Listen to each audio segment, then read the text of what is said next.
Nintendo Switch is officially 7 years old as of this month.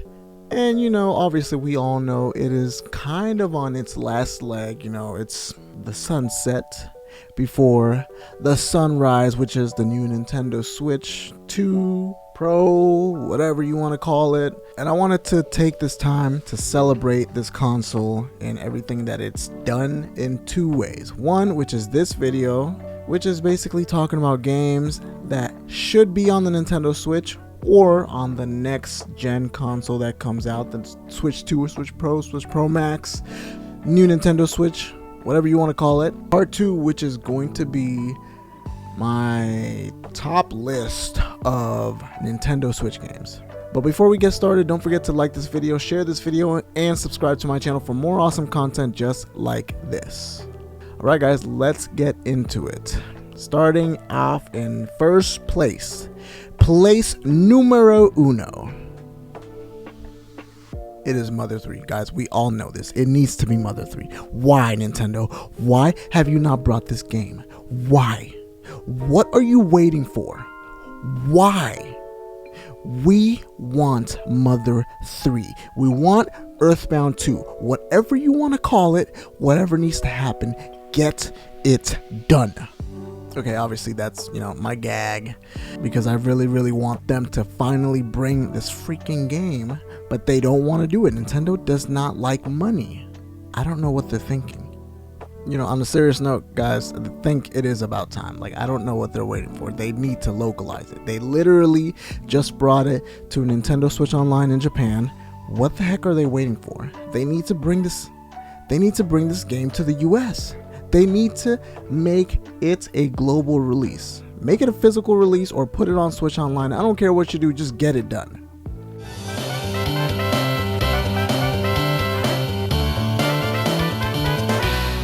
Okay, number 2 is obviously not really gonna make sense for a lot of people, but it makes sense for the Mega Man fans at heart, and it is going to be the Mega Man Star Force Collection. Now, we obviously know that I'm a huge Mega Man Battle Network fan, and I obviously just happen to be wearing the t-shirt.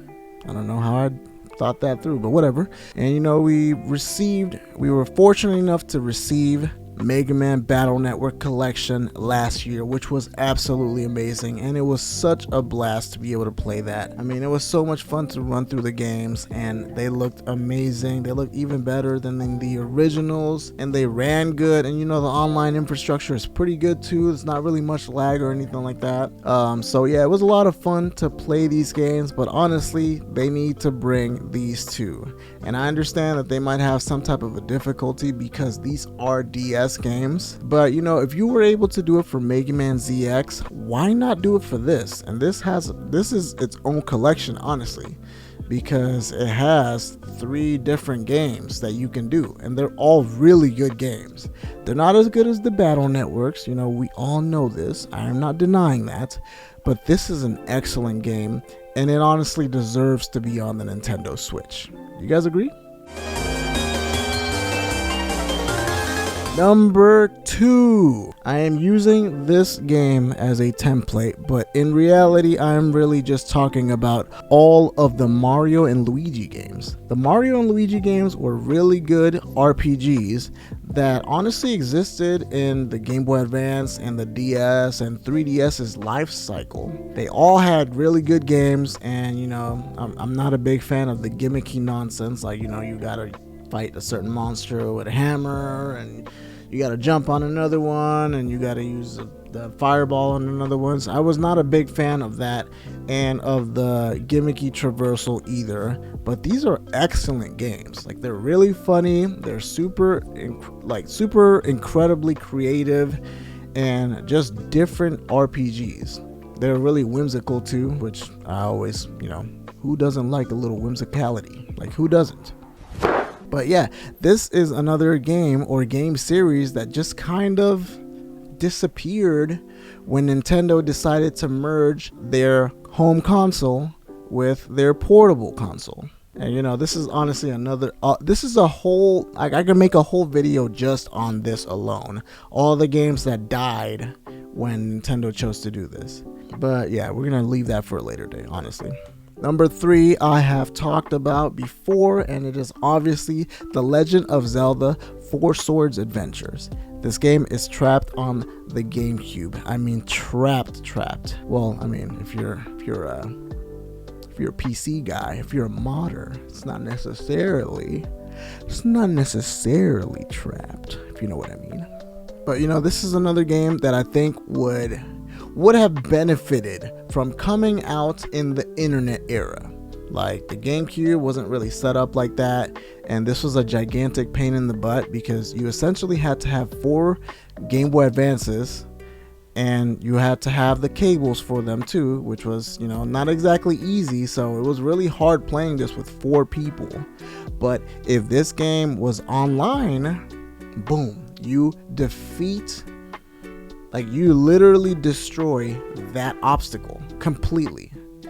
And honestly, all you have to do is make this game, just make it HD. I don't know, maybe add a little bit more content because it is kind of a short game.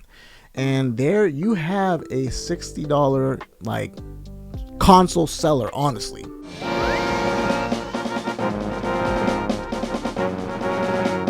And then especially if you come out with DLC, you add extra packs, add different worlds, stuff like that. I don't know, get creative, Nintendo. This game deserves to be on the Nintendo Switch. It absolutely does. Now, this one is kind of a two-piece. I am going to be talking about these games briefly because I haven't exactly played them. One of them is sealed, and then the other one, I just haven't had the time to play it. But these 2 games make up 2/3 of Operation Rainfall, which is an initiative that basically brought 3 games over from Nintendo Japan, thanks to Nintendo UK. One of these games we obviously know is Xenoblade Chronicles. Now, you guys already know Xenoblade Chronicles has been, that game is Nintendo's new golden boy. We got Xenoblade Chronicles 1, 2, 3, and we even got X. And while those games are awesome, we've all but forgotten the other 2 games. They've literally been left on the Wii. So the other 2 games is Pandora's Tower and obviously The Last Story. Now, I'm not going to talk too much about these games because I really don't know much of them. Like I said, I haven't played them yet. And Pandora's Tower is sealed, so I'm not going to be opening that guy up. But honestly, they're part of that. And if the fans and Nintendo of UK made such a big deal about porting them over, I don't see why these guys wouldn't have come to the Nintendo Switch. It makes so much sense. Yeah, that's all I'm saying about that.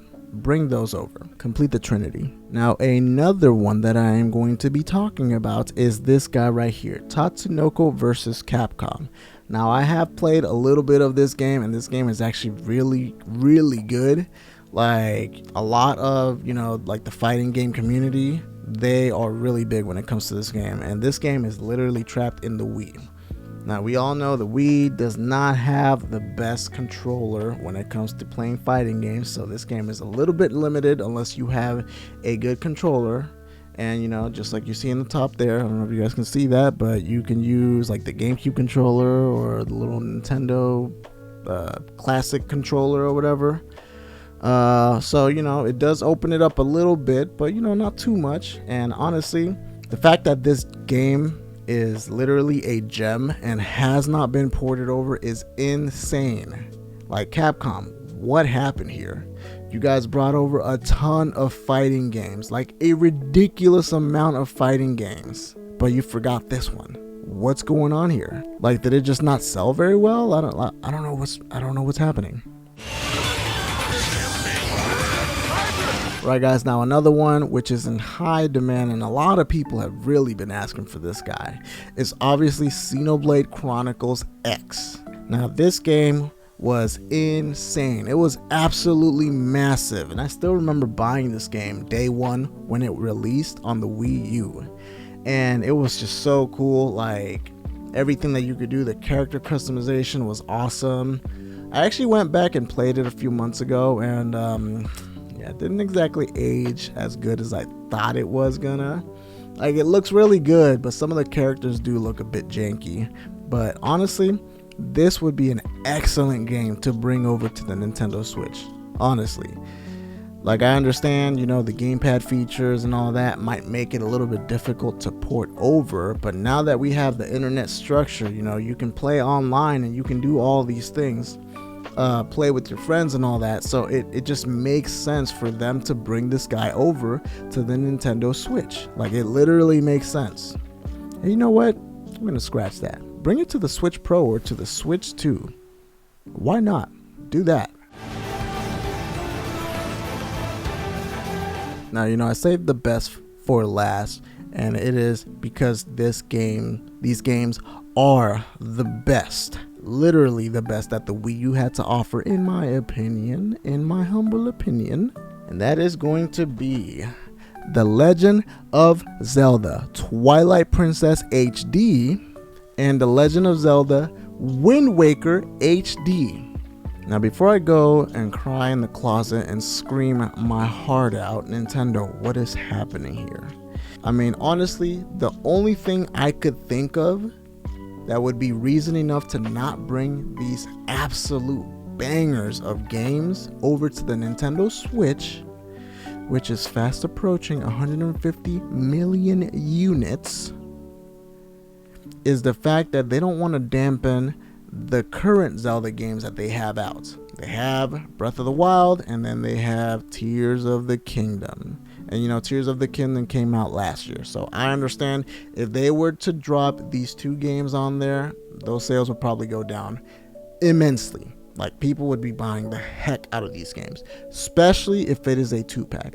If you repackage these games and sell them for $60, I mean, that is just, come on. It is a no-brainer. Now, both of these games absolutely benefited from having that HD treatment. Like, these games are infinitely gorgeous.